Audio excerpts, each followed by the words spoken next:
So ito yung didikita namin ngayon, livestock. Yung karga nito mga animals. And it's ready.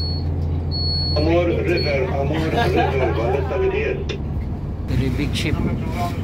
This is a ship called livestock. Pasuyop lang ko kapo. Pasuyop ka lang. Oh, wala trasiray. Tell crew to adjust the pellet ladder.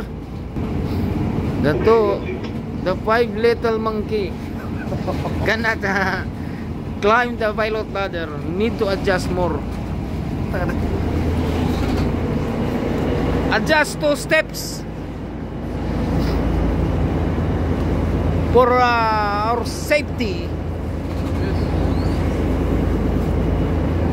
5 little monkey. So nag-unload na kami ng karga namin dito sa Anamara. Sobrang lakas ng current, parang hindi ako maka-pull out nito mamaya. Lalabas pa yung maliit.